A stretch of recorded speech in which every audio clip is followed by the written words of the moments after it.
My name is Erica Winston, and I have the esteemed privilege to introduce you to your moderator today. Her name is Cheryl Goodman. We work together at Qualcomm. She just started a startup, and I'm going to let her tell you more. Awesome. Thank you, Erica. Okay. Before we get started, I just want to quickly evaluate who's in the room. Raise your hand if you're an investor. All right. And startup? Awesome. What else didn't I cover? All right. All right. Well, let's get this show started. One more question for the audience. Shout out one word of what you want to talk about, what you want to hear. I know. Come on, don't be shy. Shout it out. Any words? Okay, so AI, because that's what we're talking about here.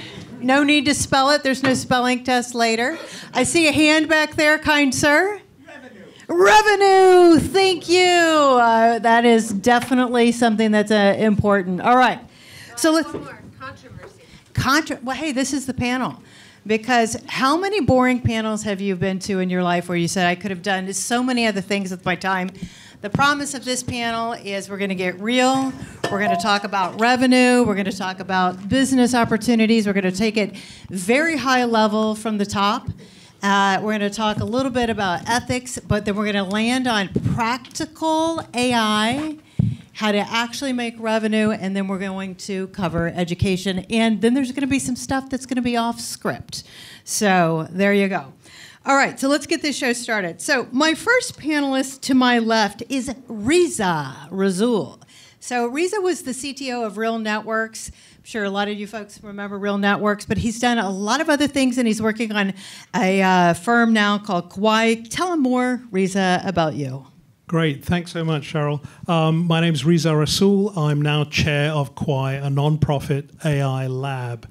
I've been really fortunate. I've been a serial startup entrepreneur, $1 billion of wealth created, 2 exits to Google, lots of patents, I think, 67 world patents, 27 in the world patent, and 27 in the US Patent Office. But now I'm retired. But I'm busier than ever. You don't know how to retire because you're pretty busy. I'm retired and I'm busier than ever because I'm running a non-profit AI lab. I'd love to tell you more about it later on. Excellent. All right. And next up, we have a leader in education, and he runs the Data Science Dojo. Raja, tell him more about what you do there, how big and impactful your education efforts are, the startup associated with that, all that good stuff. Okay. Hey, everyone. Raja Iqbal, founder and chief data scientist at Data Science Dojo. We are one of the longest running data science boot camps. Anyone has heard of Data Science Dojo by any chance? I'm just curious. Yeah, I see some hands. So we are one of the longest running boot camps in the AI and machine learning space. Close to 11,000 people graduated from the boot camp. And we also happen to be the first boot camp in the world on generative AI and large language models. I've been doing AI for quite some time back in grad school when AI was not mainstream. Machine learning about 16 years ago. Finished my PhD back then. And then started Microsoft, worked for Microsoft about 6 years. Have been running Data Science Dojo for last 10 years. Hoping to retire soon, Reza. Making $1 billion and retire soon. Nowhere near in sight, but yeah, that's my introduction. Excellent. Thanks so much. All right, and then we're going to shoot it over to you, Ahmad Gregory. He is the CTO of Point of Retail, but also very rich background, lots of great stuff. Tell him a little bit, give him a little bit more color, Ahmad, about what you do. And we're going to talk a lot about, you and I, about practical workforce AI. So. Yeah, I'm Ahmad Georgi. I'm very excited to be here. I'm a longtime CTO. Over and over, my experience has been transforming technology teams. In fact, some of my clients call me the Gordon Ramsay of technology transformation. So take that with what you will. Over the last couple of years, I've been leading a practice called Pragmatic AI. So how do we take a lot of the things that we're hearing about AI and applying them to the small to medium-sized business in the interest of growing their practice? So very passionate about that. Lots of real-world stories to share with you, and happy to be here.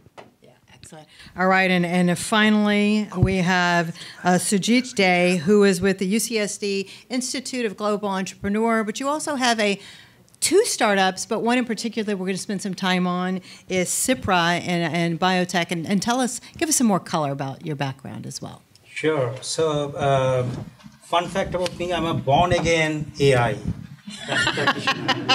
The reason I'm saying this is because when I did my PhD, and I'm not going to expose what my age is, not 15 years back, a little earlier than that, we learned about Petri networks and neural networks and all those good things. This is many years back, guys, but data was not available those days. And so AI, whoever would practice AI didn't have a good name for it. And so we went into various other kind of streams. But AI is pretty old. But, for the last 10, 15 years, it's a rejuvenation of AI. And so I'm happy that, I'm practicing AI finally. I'm a professor at UCSD. I'm a director of the Institute for Global Entrepreneur.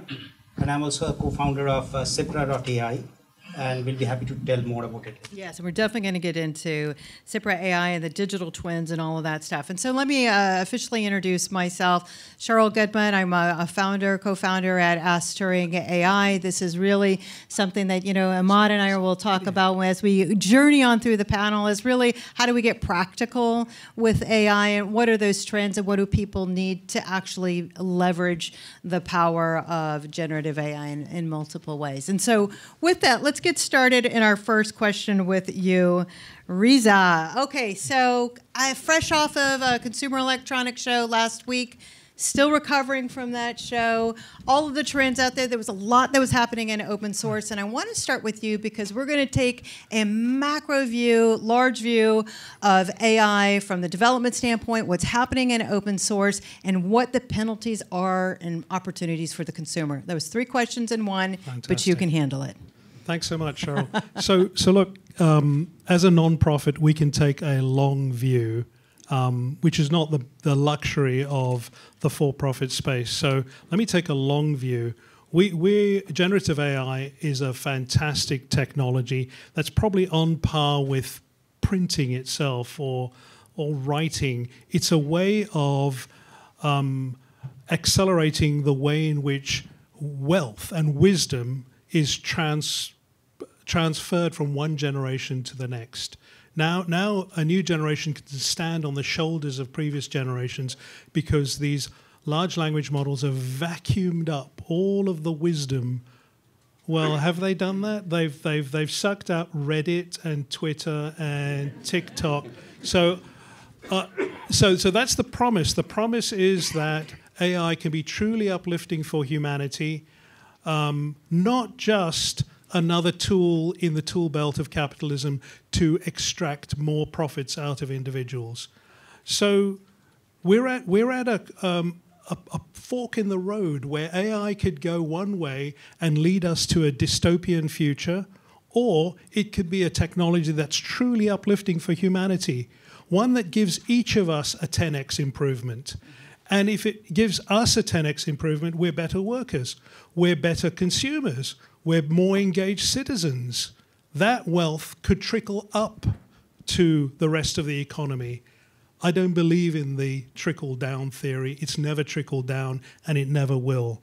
So look, we've got a chance at the moment. There's a short window of opportunity for us to steer AI along a more ethical, aligned path, and not one that is charity, not one that is anti-business. In fact, the direction we're going in is utterly disastrous. If you look at the situation of the industry, AI is controlled by maybe a half a dozen corporations. That is so dangerous. It actually means that there are half a dozen individuals running AI. It's not a democracy. Corporations are not democracies. So if we're to double click on that, the opportunity really is for the consumers to really have control over their own data.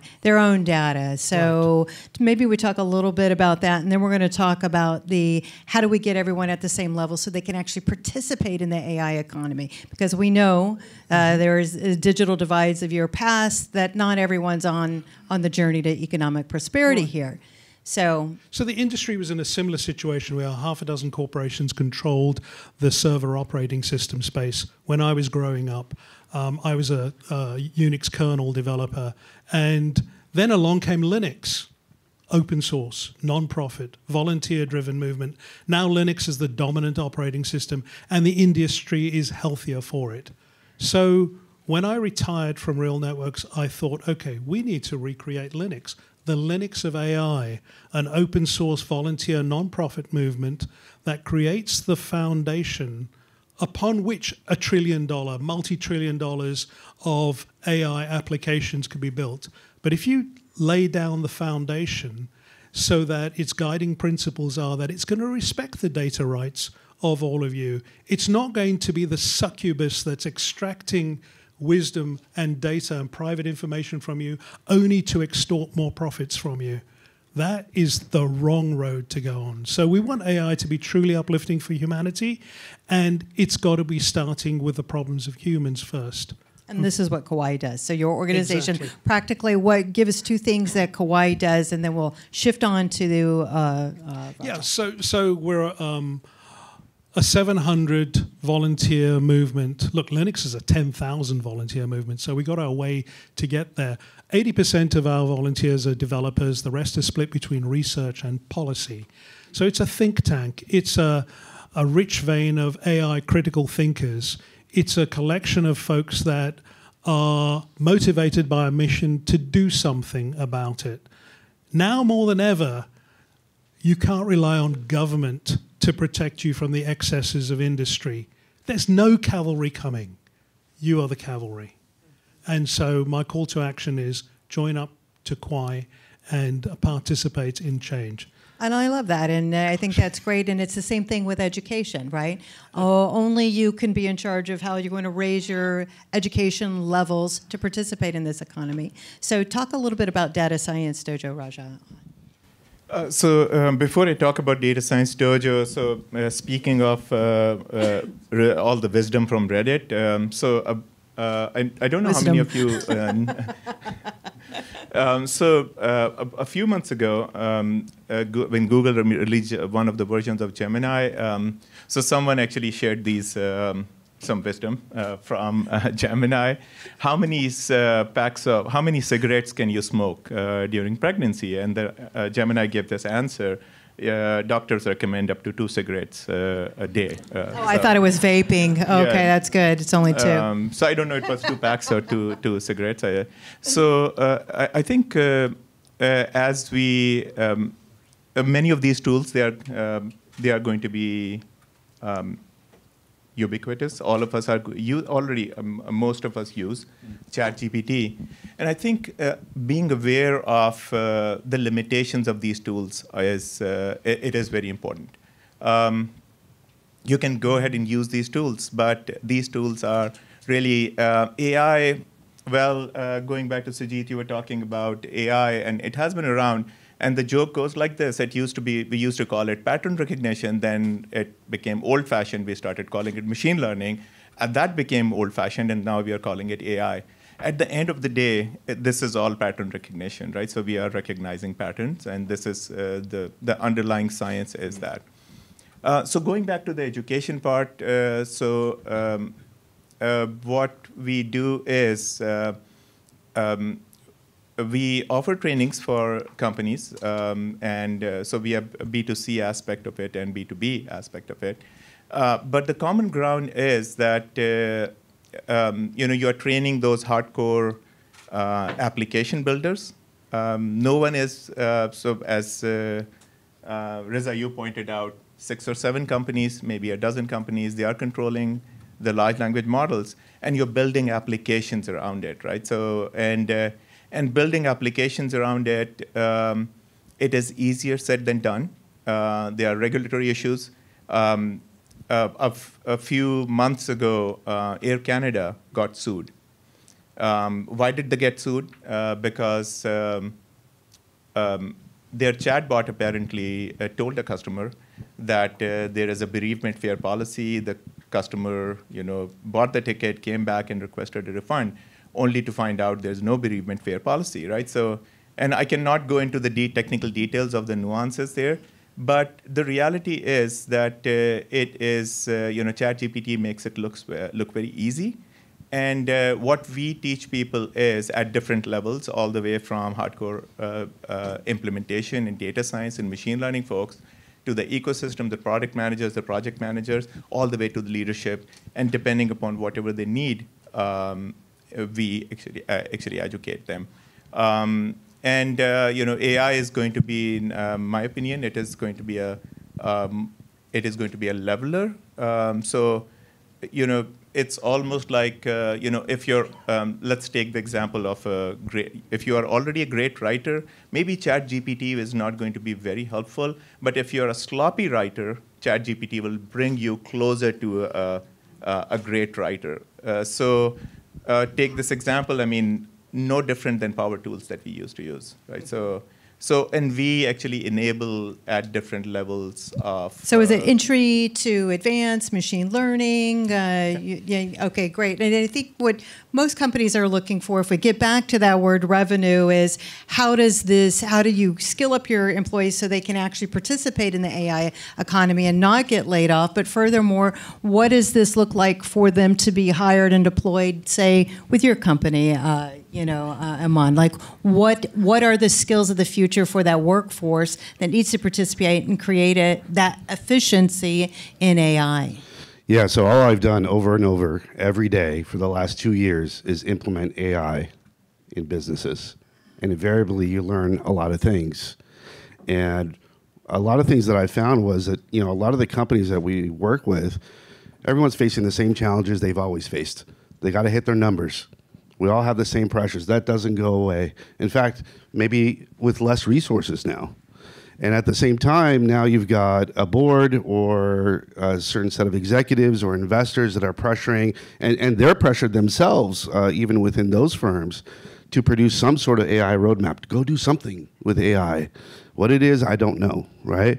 And now you got this increasingly fragmented product market in AI. It's getting fragmented as we speak.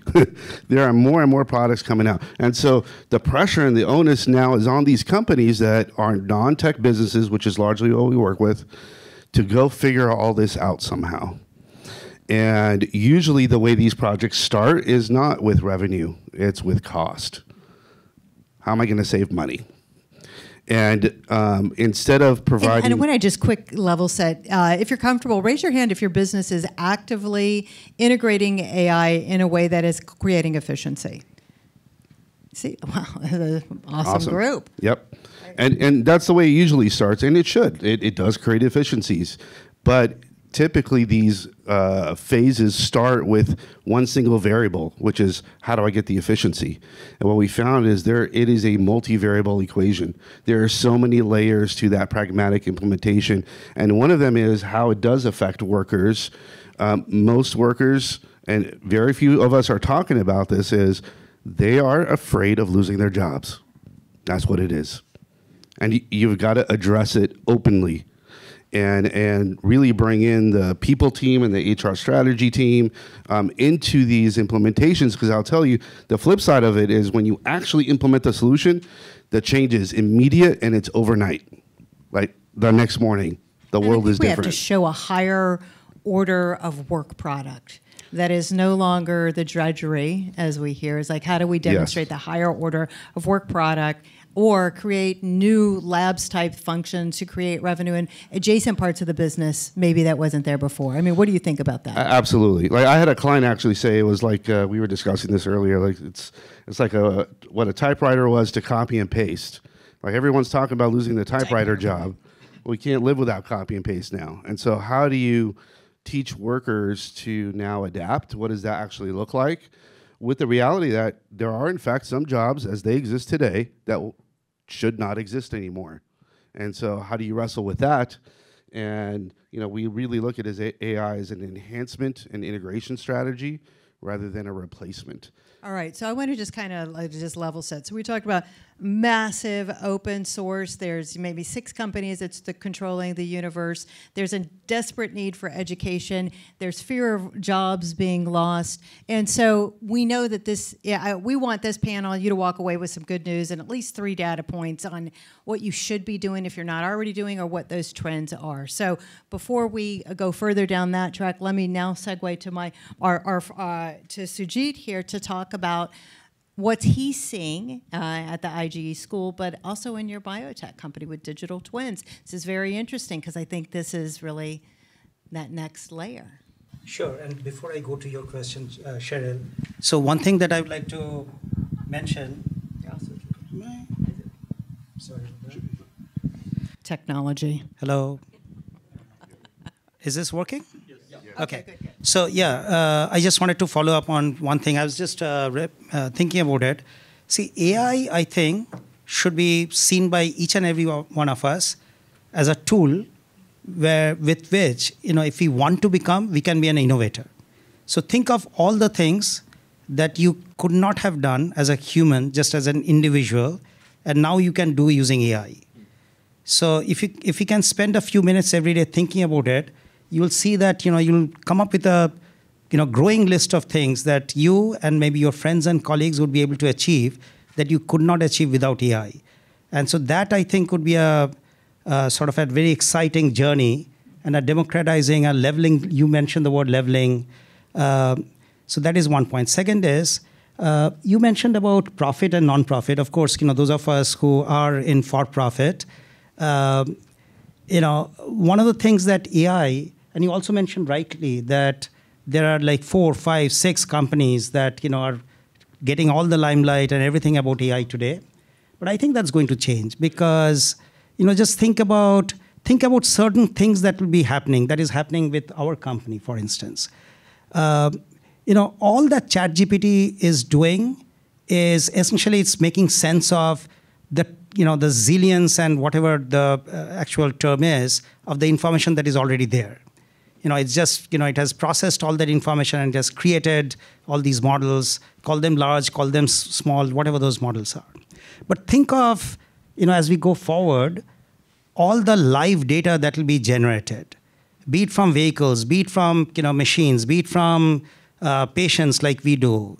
So, all that live data and all that at that speed that is being generated, that will need various other kinds of mechanisms to process, to make sense of, and so on.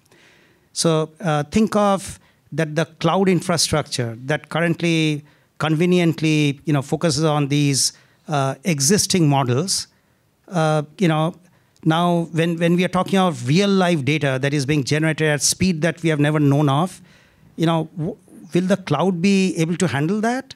What other kinds of architectures, will be needed? Mm-hmm. So I think that we have started, though AI is very, very old, but because of data, AI is being propelled into a space that AI itself doesn't know. And what will happen is that, there'll be born all kinds of new kinds of models and new kinds of architectures and new kinds of companies, which, by the way, can operate much, much more efficiently than what they had done before. Because with AI, we'll not need all that expenses. So, what I am hopeful of is in the next 10, 20 years, we'll see a new generation of companies coming up. Many of them developing new AI models, but more of them using AI to innovate things that they have never ever thought about. And so, Cheryl, so I digressed. Back to that, because what you're thinking and what you're doing it's pretty out there. So so we are doing something. It's a twist of digital twin. How many of you have heard of the word digital twins? So many of you. And when we envision digital twins, we think of a digital twin of a machine or digital twin of a maybe a process or maybe even an organ. What we are doing is we are developing digital twins of individuals. And we have started with the health space. So we are creating digital twins of patients who are enrolled in our programs. And we enroll patients through health systems and clinics. And we are getting more and more into payers. But the idea is that we will, the digital twin is just a replica of the real twin. And as it gets to understand the real twin, it's a really, really accurate replica of a real twin, the natural person. And then it can, really be a pair of the twin, the real twin, and can point out to the real twin, what are the things that the real twin is doing that might be affecting, let's say, their blood pressure or blood glucose or, various kinds of, we are getting into cardiometabolic conditions and cardiovascular conditions and so on. So that's the benefit of digital twin, precisely identifying, what the person is doing and being able to map back to, the impact of those things on their health. And we plan to extend it to other areas beyond health if we are able to really do this mapping as well as we are envisioning. So I have a provocative question there. So when we do think of digital twin, we think of remote infrastructure, right? And so does the way you look at it is there is someone remoting into your personal data? How do you look at the data of the individual and the personal?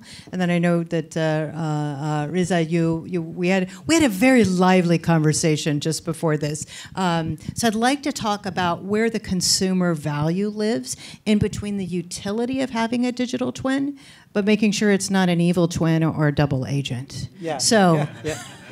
So. Very good question. So today, again, and going back to my comment, see, we don't have any option but to have the digital twins hosted by cloud infrastructure. And there might be vulnerabilities, right? So what we are also working on are architectures where the digital twin is possessed by the individual itself. And, so on premises in a secure on device? On my own device. Yeah. And the information that I'll be sharing, even the neural networks that I'll be sharing back and forth with the edge device, will be cut in a way that preserves my privacy and lets others work on that data in a way that is completely or 99%, so they'll not be able to make out from what they are getting about what my lifestyle is, what my activities are, so on. Mm-hmm. So we are creating points of cutting the models in a way that preserves that privacy and yet lets the others the cloud infrastructure to work with my data. So maybe in an anonymized way, it's on-prem, but it's anonymized. Thoughts?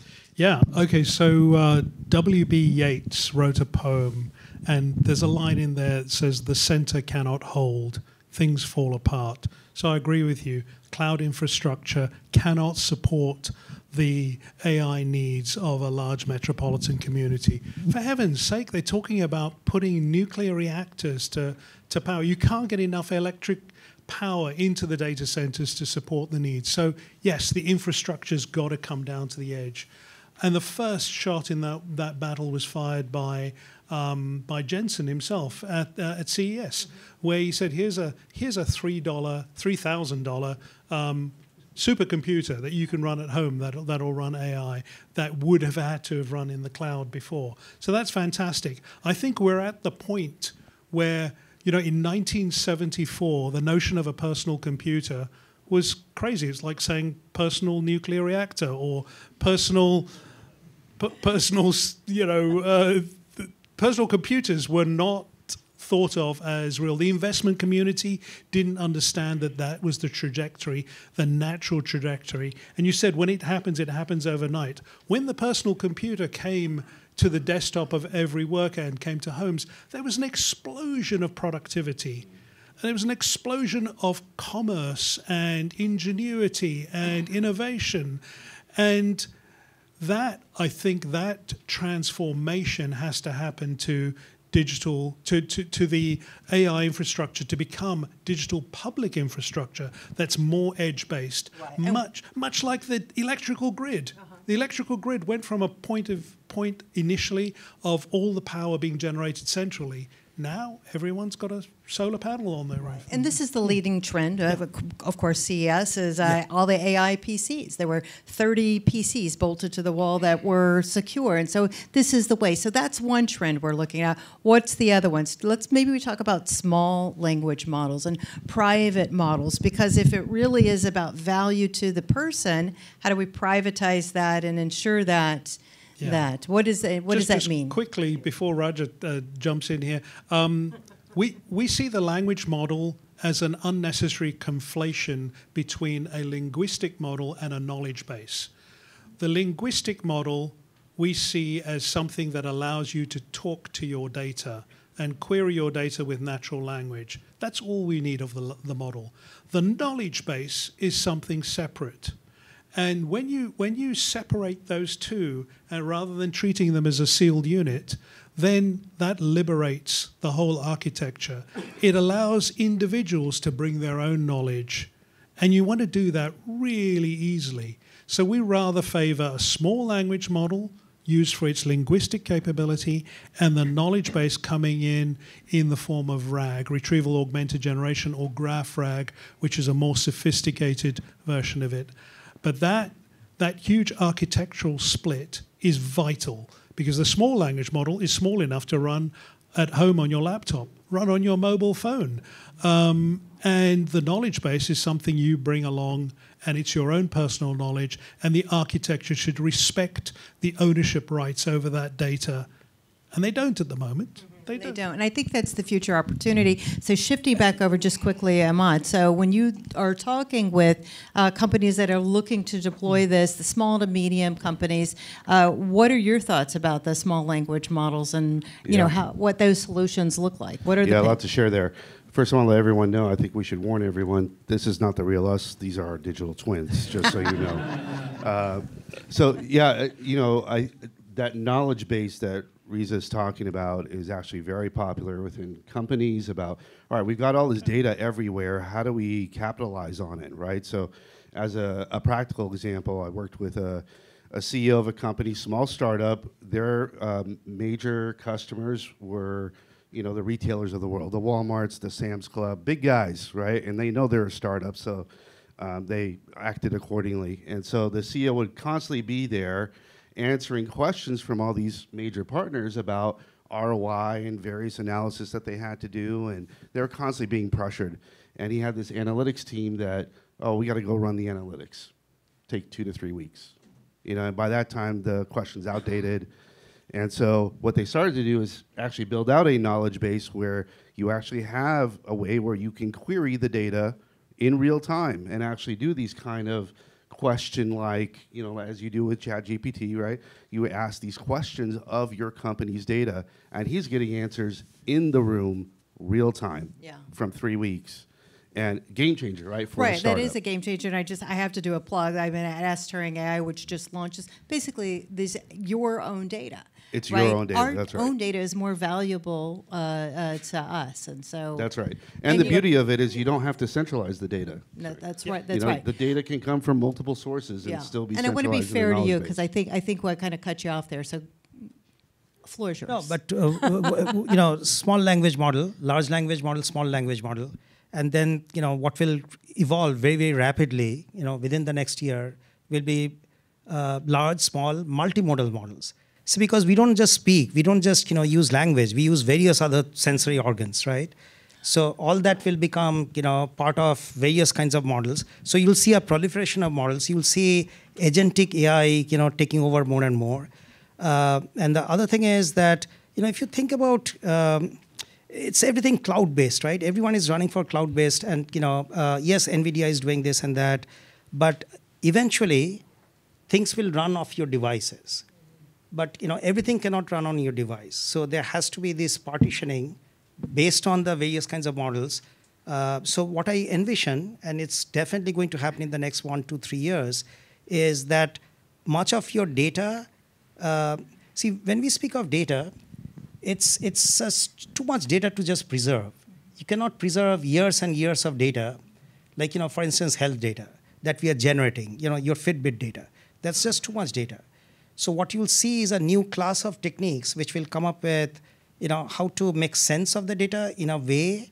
Those of you who might, understand coding techniques, there will be new kinds of technologies coming which will be coding that data in a way to make sense. And those, agents, those codes will run off your devices, various devices, and then some parts will be on the edge, on the cloud, and so on. So, because of what we are doing, we are seeing the challenges, and we are seeing how the architectures need to evolve. And we are a small company, but we are leading the way in not just in terms of application of these models, but in terms of also what the architectures need to be. So when just to give some color to this is that how we might look at a small language model today running our own private data, you're saying you can understand your cognitive health, your heart health, your truly your personal data in a privatized small model-like way as a digital twin. Yes. I want to add Far a couple out. of things real quick. Riza. If you don't mind, I want to just add a couple of things real quick. Sorry, Riza. Sorry. Just side effects of what was just mentioned around video. So with the knowledge base efforts, you can now include video. Every company has single points of failure. People will have a lot of knowledge in their heads, and if they're on vacation, you can't do anything, right? And so there is a lot of resistance to documenting that knowledge historically. Now you could just tell them, hey, could you just record a 30-second video on your phone just to walk through X? And now it's part of the knowledge base, right? The other side effect I saw of the knowledge base is that I have never in my career seen people excited to actually document stuff. Because when you start asking questions and the data is wrong, they're like, wait a minute, that's wrong. Where did they get that from? Oh, that PDF. Oh, I've got to go update that. And people are excited because they want it to work. Yeah, and they're happy when they're right. All right, so just administrative note, we have about 7 minutes left. What I want to do is have each panelist go through and give you 3 takeaways. And it could be any takeaway. It could be your take on the future, or the trend that you see, or a cautionary tale about how we can survive and thrive in this world. And so with that, let's start with you, Riza. 3 things for the audience. Okay, so don't moan, don't write passive blog posts, do something about it. There's a window of opportunity to do something about it. One way would be to join a non-profit open source volunteer movement like Kwai. Just saying. Just saying. Look, there are lots of small startups that are reinventing the same wheel. And the way that Linux, if we look back 20 years ago at our own industry, the way that Linux basically said, no, let's create one common operating system, and that supports $1 trillion, $10 trillion worth of economy of an ecosystem that is thriving and more robust. So Kwai sees itself as the Linux of AI, maybe the Linux of personal AI. Yeah, so we're making AI that's going to be smarter, faster, and greener. And the sort of trends are we're going to be focusing on the problems of individuals. The second one is the infrastructure trend of AI coming down from the clouds of the oligopoly to the edge. And so you've got to bring the processing down to where the data is if you respect the privacy of the data. So the data can stay resident with its owner. And then the third one is the applications are aligned with the values of humanity. And come and join the movement. So that's it. Excellent. All right. Takeaways from me. The first thing is AI is here to stay. I think I'm stating the obvious here. I think we will see one thing that I've often thought about as education. I think education is no longer going to be the way it is right now. We are going to see more of a flipped classroom or experience where most of the learning actually happens at students' own comfort. Their own time, and then classrooms are going to be more experiential learning. Other thing is, I think a lot of, in my experience, a lot of challenges in adoption of AI are around privacy and data and AI governance. So there are going to be, I think, interesting times where we'll see a lot of interesting things happening, right? So just like we saw data breaches in the last decade or so, now we'll see some more interesting things happening in industry. I'm surprised, actually, a lot of people don't even pay attention to the... I think, in my experience, building an application in AI, it's not very hard. Building an application that can be deployed in an enterprise in a manner that it can scale, and it can generate revenue at scale, it can add value at scale, that is actually the harder part. Securely at that. All right. In the interest of time, let's Yeah, I'll say real quick, I'll double down on what Reza said earlier. Take a personal responsibility in leading AI, your organization. Never before have we had a technology that has equalized our ability to compete, no matter what size company you are. And so there are literally no barriers to starting, I think, number one. Number two, think about it ethically, as was mentioned here. No one's defining those standards. Even within a company, what are the right ways to use AI? When do I get approval to use certain AI tools? And there are all sorts of questions that no one's going to answer for you. You have to answer within your own organization. And the third is, never before has it been more important to test something. And what I call AI responsibility testing. It is crucial that you bring in your own domain knowledge from your own company and inject that as part of the process of onboarding tools as you move forward. So understanding those efficiency pain points is the difference between an AI company solving with AI versus solving real problems. Absolutely. Is what you're saying. Okay. All right. Yeah. So I've been talking about various evolutions of AI that is going to come, but at a human level and at an enterprise level, so I see a lot of conflicts going on. Understandably so. Concerns about AI replacing people, and that sometimes slows down the adoption of AI, of course. At the same time, people are cognizant of the benefits of AI, and so there are these pulls and pushes that are going on within, I think, every organization, and definitely the health systems and other systems that we work with. So I don't have a clear answer, but the only thing that I'll appeal to all of you are going to be in that decision making responsibility in some way or the other, is that with the proper guardrails, let's give AI the benefit of causing tremendous good things to us. We see a lot of good things that are possible, and what I'm hoping is that our concerns do not lead us to a whole lot of new regulations that may come in the next several years. So what I be a huge votary for is, with the proper guardrails, not have too many regulations in the deployment and in the advancement of AI. That's what I would be appealing for. All right. So it's open, it's diverse, startups have a lot of opportunity, it needs to be secure, it needs to be custom. I mean, that's a long list, but I think that's a good list. Okay, so we are 2 minutes out on this panel, so just a note for you. When we end, we are going to depart here, and we're going to go up to the 3rd floor to the room called, what's it called? Council Chambers. You can come talk with each of the panelists here from each of the companies. You want to talk about custom bespoke work, AI for private solutions, talk to Gregory or myself and Aman and our other panelists. Thanks for your time and attention, and I'm glad you came to see us.